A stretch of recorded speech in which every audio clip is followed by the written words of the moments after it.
Hello छात्रों, नमस्कार। Physics निकाल लीजिए।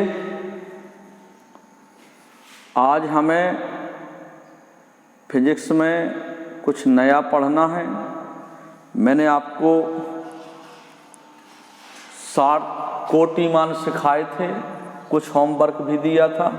आशा करते हैं कि आपने पूरा कर भी लिया होगा। बहरहाल कुछ लड़कों ने भेजा है, अच्छी बात है। हाँ, आज हम पढ़ते हैं संदिग्ध अंक। संदिग्ध अंक, डाउटफुल डिजिट, DOUBTFUL,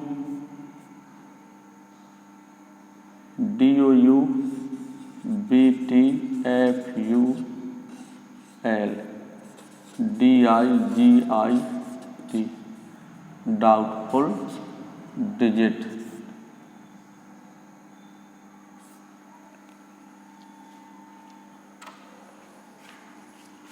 हाँ, डाउटफुल डिजिट, संदिग्ध अंक जिसमें हमें संदेह हो, पक्के ना हो। जिन अंकों के बारे में हम पक्के ना हो वही तो संदिग्ध अंक कहलाएंगे। तो देखिए क्या होते हैं संदिग्ध अंक। जैसे मैं पहले उदाहरण दे रहा हूँ, 1 रुपये में कितने पैसे होते हैं? 100 पैसे। आप ये सभी जानते हैं। इसमें कितनी जीरो आई? 2 जीरो। कितनी जीरो आई? 2 जीरो। 1 रुपये में 100 पैसे, तो 100 में कितनी जीरो है? 2। तो रुपयों को शुद्ध लिखने का तरीका ये है। जैसे हमने कहा 1 रुपये लिखिए, तो बेटा 1 रुपये आपने ऐसे लिख दिए, ये शुद्ध नहीं है। इसमें दशमलव के बाद 2 जीरो आनी चाहिए, या दशमलव के बाद कोई 2 अंक आने चाहिए। जैसे हमने कुछ भी बोला तो दशमलव के बाद 2 अंक आने चाहिए, क्योंकि 1 रुपये में 100 पैसे, 100 में क्या जीरो? 2, तो दशमलव के बाद 2 अंक आने चाहिए। जैसे हमने बोला 1 रुपये, तो 1 लिख लिया दशमलव और 2 जीरो रख दी, ये शुद्ध 1 रुपये लिखा है। दशमलव के देखो 1.00 कर दिया, रुपये लिखा। तो दशमलव के बाएं साइड के रुपये हैं और दशमलव के दाएं साइड के पैसे हैं। दशमलव के बाएं साइड के क्या होंगे? रुपये, और दाएं साइड के क्या होंगे? पैसे। तो इसमें 1 रुपये है, पैसे तो 0 है, पैसे नहीं है, तो ये 1 रुपये लिख दिया। जैसे हमने बोला 15 रुपये, तो आपने लिखा 15.20। हमने बोला 300 रुपये, तो आपने ऐसे लिखा 300.20। यहाँ रुपये लिख दिया ऐसे, ये रुपये लिख जाता है। हम कितने भी रुपये बोलें तो वो रुपये लिखो और दशमलव के बाद 2 अंक आने चाहिए। अब जैसे हमने बोला 5 रुपये 25 पैसे, 5 रुपये 25 पैसे, तो हमने 5 रुपये आपको ऐसे नहीं लिखना। हमने बोला जैसे 5 रुपये 25 पैसे, ऐसे नहीं लिखना है। 5 तो ये रुपये हैं ही आपके, और पैसे दशमलव के बाद लिख दीजिए। पैसे हमेशा दशमलव के बाद लिखते हैं, समझते चले। 5.25, और यहाँ जो बड़ा मात्रक होता है उसको लिख दिया जाता है। जैसे रुपये, तो रुपये लिख दिया 5.25 रुपये। इसका मतलब है कि 5 तो रुपया है, और दशमलव के बाद के क्या कहलाते? पैसे। दशमलव के पहले के रुपये और दशमलव के बाद के पैसे होते हैं। जान गए? हमने बोला 203 रुपये 80 पैसे, 203 रुपये 80 पैसे, तो 203 रुपये दशमलव के पहले कर दें, 80 पैसे, 80 बाद में, ये हो गए 203 रुपये 80 पैसे। अब कभी कभार आपका संयोग ऐसा भी बन सकता है कि हम दशमलव के बाद केवल 1 अंक बोले, 1 अंक बोले। अभी तक तो हमने दशमलव के बाद कितने अंक बोलते रहे? 2। 5 रुपये 25 पैसे, 25 में 2 अंक हो गए ना। इसके बाद बोले 80 पैसे। हम जब भी पैसे को एक अंक में बोलें, पैसे कितने आए आपके एक अंक में, तो दोनों अंक करने के लिए 0 आपको लगानी पड़ेगी। जैसे हमने बोला 8 रुपये 5 पैसे, 8 रुपये 5 पैसे, तो आप कैसे लिखेंगे 8 दशमलव, और पैसे कितने बोले 5, 5 में कितना अंक है सोचिए, एक अंक है ना, तो हमें तो दोनों अंक लिखने हैं, दोनों अंक लिखे जाते दशमलव के बाद, तो यहाँ आगे 0 लगा देंगे और पीछे 5 0, ये लिख दिया 8 रुपये 5 पैसे। समझ में आ गया? अगर आप ऐसे लिखते 8 रुपये 5 पैसे 8.5, तो ये समझिएगा रुपए, ऐसे लिखते तो ये गलत हो जाता। आप कहो हमने 8 रुपये 5 पैसे लिख दिए, नहीं भाई ये गलत है, क्योंकि 8 रुपये तो हमने बोले ही हैं, तो 8 तो रुपए हो गए और 5 पैसे बोले, है ना। तो आपने तो दशमलव के बाद कितना अंक होना चाहिए, एक, वो पैसे में दशमलव के बाद कितने अंक होने चाहिए 2, और यहाँ है कितना अंक 1, तो इसका मतलब दूसरा अंक आपने लिखा नहीं, दूसरा अंक छिपा होगा, तो दशमलव के बाद दूसरा अंक क्या होगा 0, तो ये तो 8 रुपये 50 पैसे हो जाएंगे। ये कितने यहाँ लिखे 8 रुपये 50 पैसे, तुम कहो 5 भर लिखा, बेटा दशमलव के बाद 0 लगे रहते, अनंत 0 लगे रहते हैं, लेकिन हम आवश्यकता अनुसार उन 0 की चर्चा करते हैं, जितने 0 की आवश्यकता होती है उतने 0 लगाते हैं। जैसे 8.5 रुपये, तो ये 8 रुपये 50 पैसे है लिखे, कितने 8 रुपये 50 पैसे लिखे। समझ में आया नहीं आया? 8 रुपये 50 पैसे या लिखे आपके।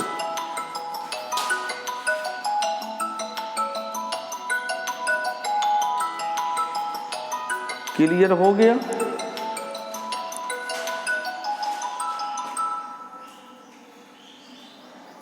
समझ में आ गया? 8 रुपये 5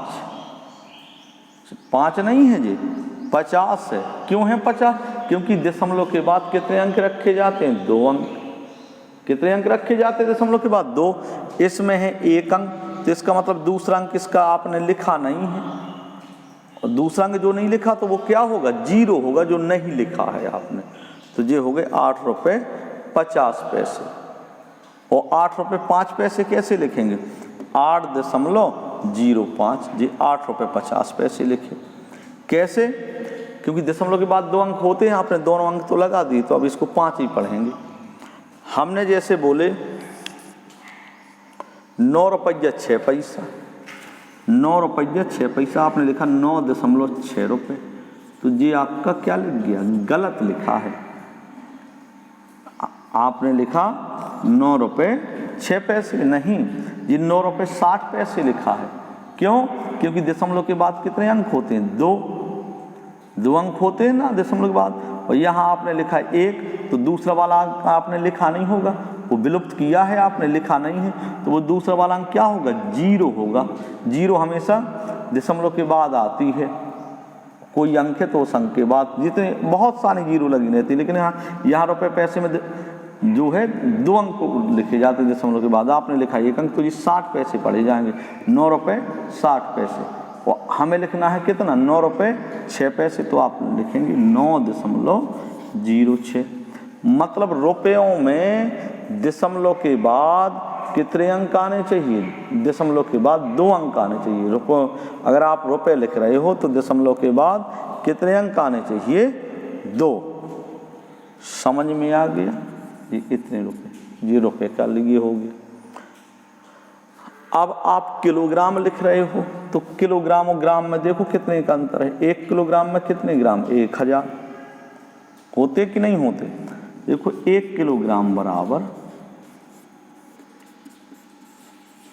1000 ग्राम, तो इसमें कितनी 0 हैं बोलिए, 3 0 हैं, तो इसमें दशमलव के बाद 3 अंक आने चाहिए। जैसे हमने लिखा 5 किलो 250 ग्राम, 5 किलो 250 ग्राम, ऐसे लिखा। तो जी गलत लिखा, 5 किलो 250 ग्राम। इसको कैसे लिख सकते हैं? 5.250, और बड़ा लिखा जाता है इसका बड़ा भाई हमेशा, किलोग्राम। तो दशमलव के पहले के हो गए किलोग्राम, और दशमलव के बाद के ऑटोमेटिक ग्राम ही पढ़ेंगे, पढ़े जाते, लिखा हो या ना हो वो ग्राम लिखा रहता। तो 2.250 किलोग्राम, ये लिखा 2 किलो 250 ग्राम, 2 किलो 250 ग्राम। आप इसको ऐसे भी लिख सकते हैं, 2.25 किलोग्राम। तुम कहो सर जी आपने तो दशमलव के बाद 2 अंक लिखे, तो 25 पढ़ेंगे। नहीं, आप इसको ऐसे पढ़ेंगे क्या? 2 किलो 25 ग्राम नहीं पढ़ेंगे, 2 किलो 25 ग्राम इसको नहीं पढ़ सकते आप। क्यों नहीं पढ़ सकते? क्योंकि किलोग्राम वाले में दशमलव के बाद कितने अंक होते? 3। अब आपने लिखे कितने अंक? 2 अंक। तो तीसरा वाला अंक आपने क्या कर दिया? गायब कर दिया, लिखा नहीं। तो वो तीसरा वाला अंक बिल्कुल लास्ट में लगा होगा, वो क्या होगा? 0। वो क्या होगा? 0। तो इसमें बाद में 0 लगी मानी जाएगी। अगर आपको 2 किलो 25 ग्राम लिखना है, 2 किलो 25 ग्राम, तो 2 लिखेंगे, दशमलव इधर 0 आएगी, और फिर 2 5। अब जी दशमलव के बाद 3 अंक हो गए, अब इसको 25 पढ़ सकते हैं। तो अगर 3 अंक नहीं थे दशमलव के बाद, इसमें 2 अंक हैं, तो वो 0 कहाँ पढ़ते? बाद में पढ़ते, 0 बाद में लगाते। तो 5 के बाद 0 लगाते तो 250 हो जाता। अब इसको ऐसे लिख सकते हैं। क्लियर होगा नहीं?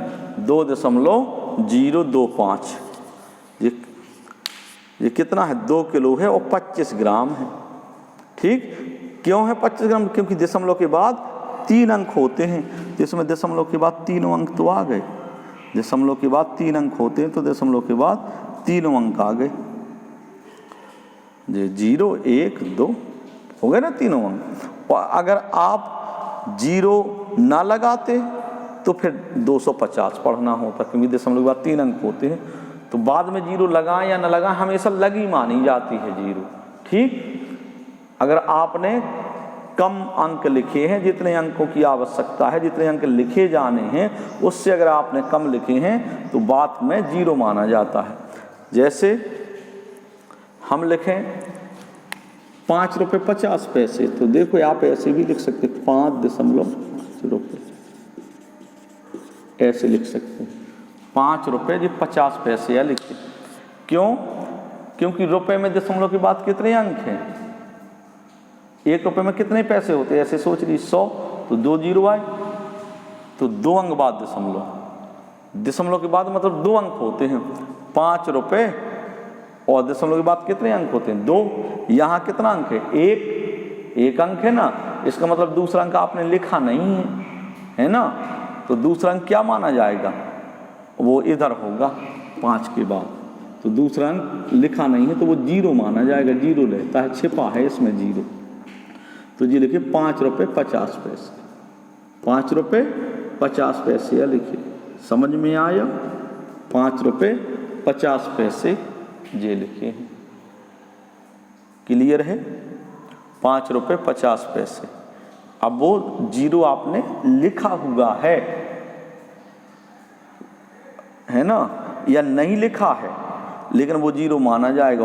और यदि आप दशमलव के बाद दोनों अंक कर देते तो इसको 5 पैसे पढ़ेंगे। देखो 5.05, ये 5 रुपये 5 पैसे या लिखे, क्योंकि आपने दोनों अंक तो लिख दिए रुपयों वाले। रुपये में कितने अंक होते हैं दशमलव के बाद? 2, तो आपने दशमलव लगाया और दोनों अंक लिख दिए, तब ये केवल 5 भर रहेगा।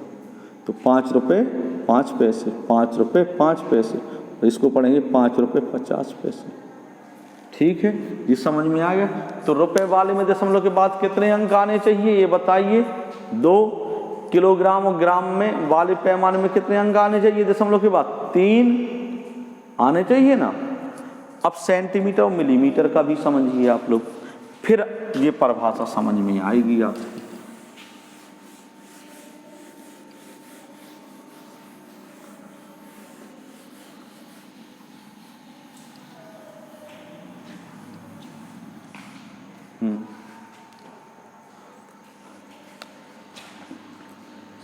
मिली और सेंटी दो होते हैं, दोनों में कितने का है? 1 सेंटीमीटर बराबर 1 सेंटीमीटर बराबर 10 मिलीमीटर। 10 मिमी या मिलीमीटर पढ़ते हैं इसको, मी से मिली और मी से मीटर, मिलीमीटर। 1 सेंटीमीटर में 10 मिलीमीटर, तो 10 में कितनी जीरो? 1, मतलब सेंटीमीटर और मिलीमीटर के बीच 1 जीरो है, तो दशमलव के बाद इसमें कितना अंक होना चाहिए? 1। दशमलव के बाद कितना अंक होना चाहिए? 1। जैसे हमने किसी छड़ की लंबाई लिख दी 2.56 सेंटीमीटर, तो ये सही लिखी है कि गलत? ये बेटा गलत लिखी है, सेंटीमीटर, क्योंकि सेंटीमीटर और मिलीमीटर में तो दशमलव के बाद कितने अंक आने चाहिए? 1। सेंटीमीटर और मिलीमीटर में दशमलव के बाद कितने अंक आने चाहिए? 1, और आपने कितने अंक लिख दिए? 2, तो ये माप आपकी क्या है? गलत है। सेंटीमीटर और मिलीमीटर, 1 सेंटीमीटर में 10 मिलीमीटर होते हैं, तो दशमलव के बाद कितने अंक आने चाहिए? 1 जीरो है तो 1 अंक आना चाहिए, तो ये माप आपकी गलत लिख गई, क्योंकि आपने 2 अंक का दिए, 2 अंक नहीं लिखना।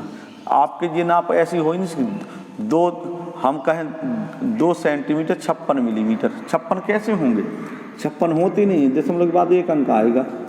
आप इसको सेंटीमीटर लिखा तो दशमलव के इस तरफ के सेंटीमीटर हैं और दशमलव के बाद के मिलीमीटर हैं, लेकिन मिलीमीटर में कितना अंक होगा? 1।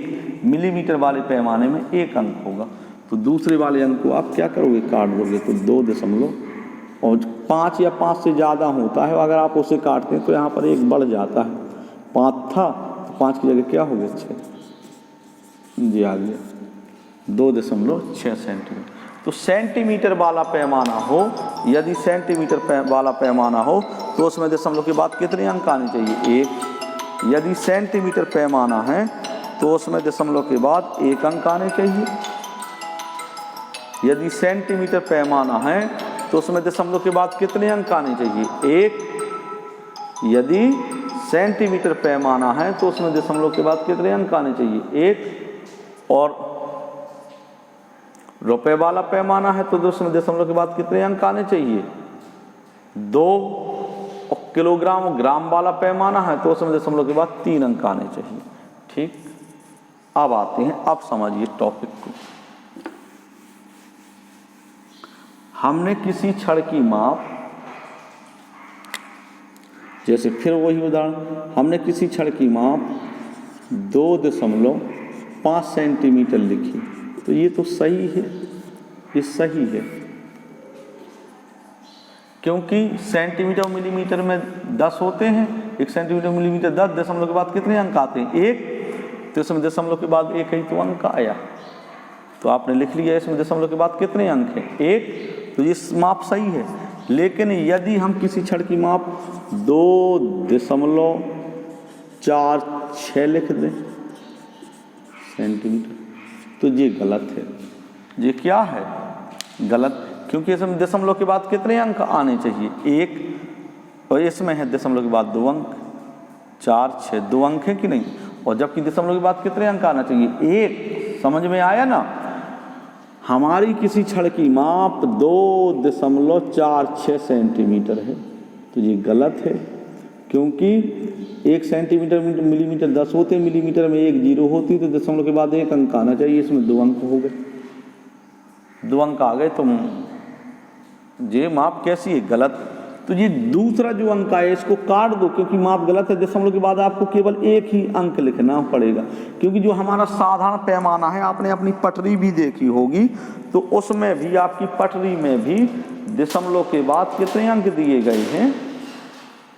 1 ही अंक दिए गए हैं। देखो, सेंटीमीटर के वो खाने बने कुछ बड़े बड़े हैं, और मिलीमीटर के उनमें छोटे छोटे से वो खाने, महीन महीन से खाने, वो 10 ही तो बने रहते हैं। जैसे 10 खाने होते हैं तो सेंटीमीटर बन जाता है, तो इसमें दशमलव के बाद 2 अंक आए, तो दूसरा वाला अंक आप काट देंगे, क्योंकि इसकी आवश्यकता नहीं है। ये कैसे आया? अनावश्यक रूप से आया, जिसकी हमें कोई आवश्यकता नहीं है, आवश्यकता भी नहीं है, और गलत लिखा है, तो संदेहपूर्ण हो गया कि नहीं? इसमें संदेहपूर्ण क्या है? 6। क्या है संदेहपूर्ण 6। जैसे किसी छड़ की नाप 2.46 सेंटीमीटर प्राप्त हुई तो ये 6 क्या है, संदिग्ध अंक है, क्योंकि हमें इसकी आवश्यकता नहीं है, ना कहीं जरूरत थी, फिर भी ये आया है ना। और जबकि आवश्यकता नहीं, दशमलव के बाद 1 अंक आता है तो इसको आप काट देंगे। 6 को आपने काटा तो यहाँ 1 बढ़ जाएगा, 2.4 की जगह क्या हो गया 5 सेंटीमीटर। समझ में आया? आप 1 अंक काट देंगे तो अगला वाला अंक 1 अंक बढ़ जाता। अगर यहाँ 5 या 5 से ज़्यादा जो कटने वाला अंक है, अगर कटने वाला अंक 5 या 5 से ज़्यादा हो तो अगर आप उसे काटोगे तो अगला वाला अंक 1 बढ़ जाएगा। तो ये 6 को आपने काटा, ये 5 या 5 से ज़्यादा है, आपने इसे काटा तो ये उसका अगला अंक बढ़ जाएगा। 4 लिखा तो 4 की जगह क्या हो जाएगा 5 हो जाएगा, बढ़ करके 1 अंक बढ़ जाएगा। तो ये है आपकी छड़ की नाप। समझ में आ गया? दशमलव के बाद 1 अंक आना चाहिए, इसमें आगे 2 अंक। तो जो दूसरा वाला अंक आया वो अनावश्यक रूप से आया, उसकी कोई ज़रूरत नहीं थी, इसलिए दूसरे वाले अंक को हम क्या कहते हैं, संदिग्ध अंक। तो किसी भी माप का कौन सा अंक, अंतिम अंक, अंतिम अंक जो अनावश्यक रूप से आता है। जैसे हमने ये लिखा 5.37 सेंटीमीटर, ये माप क्या है, गलत लिखी है, क्योंकि इसमें दशमलव के बाद कितने अंक हैं 2, और दशमलव के बाद कितने अंक आने चाहिए 1। तो इसमें दूसरे वाले अंक को काट देंगे, 5 दूसरे वाले अंक को काट दो, लास्ट वाले अंक को जिस 7 को काट देंगे। 7 कैसा अंक है, अनावश्यक रूप से आया है, इसकी कोई ज़रूरत नहीं थी, अनावश्यक रूप से आया है, कोई ज़रूरत नहीं थी। कैसा है, संदेहपूर्ण अंक है, संदेह से आया, संदेह है इसमें, तो इसको काट दें। तो जब 5 या 5 से ज़्यादा हो तो उसे काटते तो आगे वाला 1 बढ़ जाता है, तो 3 की जगह क्या हो जाएगा 4 हो जाएगा। अब लिख देंगे सेंटीमीटर। ये शुद्ध नाप है, ये आपकी सही है, इसमें ये सही है। समझ में आया? अब जैसे किसी छड़ की नाप 3.42 सेंटीमीटर है, तो इसमें कौन सा अंक बेफालतू का है, इसमें दशमलव के बाद कितने अंक है 2, इसमें दशमलव के बाद कितने अंक है 2 अंक हैं दशमलव के बाद। तो दूसरे वाले अंक को काट दीजिए, क्योंकि उसकी कोई आवश्यकता नहीं है, वो तो अनावश्यक रूप से आ गया, तो इसको आप काट दिए, 2 को काट देंगे तो यहाँ 1 बढ़ जा, नहीं बढ़ेगा, 3.4 का 4 ही रहेगा, क्योंकि जो कटने वाला अंक है वो 5 से कम है। 5 हो या 5 से ज़्यादा हो तो कटने से 1 बढ़ जाता है, अगर 5 से कम है तो कटने से कुछ नहीं बढ़ता। समझ में आ गया? तो संदिग्ध अंक कौन सा है, पहली नाप में संदिग्ध अंक 6 था, दूसरी माप में संदिग्ध अंक क्या है 7, और तीसरे अंक में संदिग्ध अंक क्या है 2। तो कोई भी आप माप लें, अगर उसमें कोई अंक अनावश्यक रूप से आ जाए, और अनावश्यक रूप से कौन होता, अंतिम अंक होता है। समझ में आ गया? जैसे हम किसी भी छड़ की नाप ऐसे लिख दें 2.465 सेंटीमीटर, जी तो और ज़्यादा गलत लिख गई, 2.465 सेंटीमीटर। भैया सेंटीमीटर और मिलीमीटर के बीच कितने, 1 सेंटीमीटर मिलीमीटर कितने होते हैं 10, 10 में 1 0, तो दशमलव के बाद कितने अंक होने चाहिए 1 दशमलव,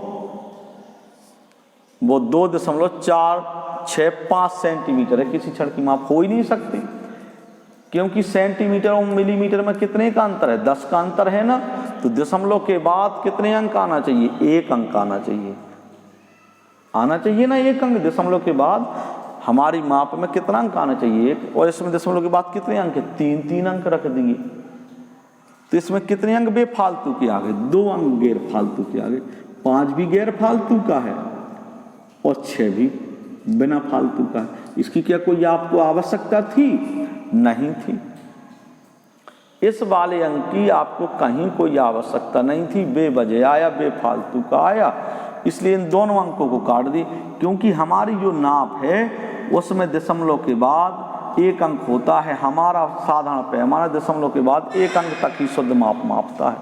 हमारा जो पैमाना है साधारण पैमाना है, 6 इंची पट्टी जो कुछ भी है, वो दशमलव के बाद केवल 1 अंक तक माप नापता है शुद्ध, और अगर एक अंक से ज़्यादा अंक आ जाए तो उन सबको काट दो, तो ये 5 भी कट जाएगा, ये 6 भी कट जाएगा, तो यहाँ बढ़ करके 2.5 आ जाएगा।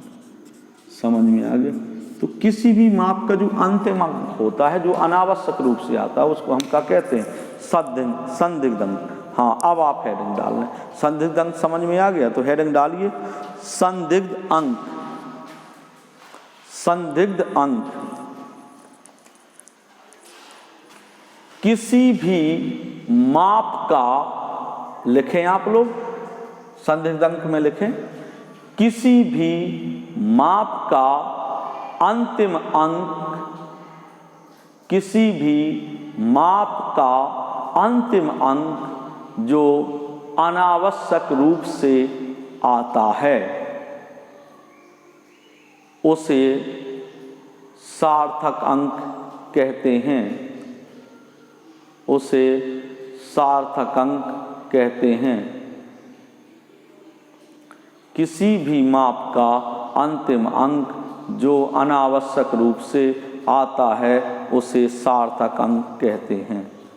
पूर्ण विराम लगा दे, लाइन चेंज करके उदाहरण लिखें। जैसे लिखें, जैसे किसी छड़ की माप 2.46 सेंटीमीटर प्राप्त हुई है। 2.46, देखो 2.46 सेंटीमीटर प्राप्त हुई है। तो इसमें दशमलव के बाद कितने अंक आए? 2, जबकि दशमलव के बाद कितना अंक होना चाहिए? 1। तो इस 6 को काट देंगे, ये अनावश्यक रूप से आए, तो यहाँ 4 की जगह 5 हो जाएगा, बढ़ जाएगा इतने से। हाँ, जैसे किसी छड़ की माप 2.46 सेंटीमीटर है। इस माप में, लिखते चलें, इस माप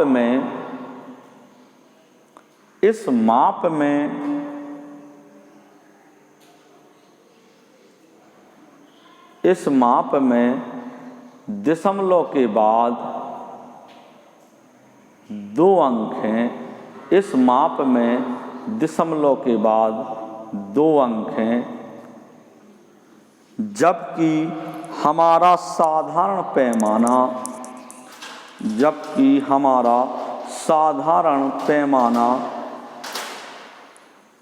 दशमलव के बाद केवल 1 अंक तक ही, जबकि हमारा साधारण पैमाना दशमलव के बाद केवल 1 अंक तक ही शुद्ध माप सकता है, शुद्ध माप सकता है। जबकि हमारा साधारण पैमाना दशमलव के बाद केवल 1 अंक तक ही शुद्ध माप सकता है। अतः इसका दूसरा वाला अंक 6 अनावश्यक रूप से आया है। अतः अनावश्यक रूप से आया हुआ अंक 6 ही, अतः अनावश्यक रूप से आया हुआ अंक 6 ही संदिग्ध अंक है। संदिग्ध अंक है। ये आपकी संदिग्ध अंक की परिभाषा हो गई, इसके बारे में आप जान गए। चलिए, फिजिक्स में आज इतना ही।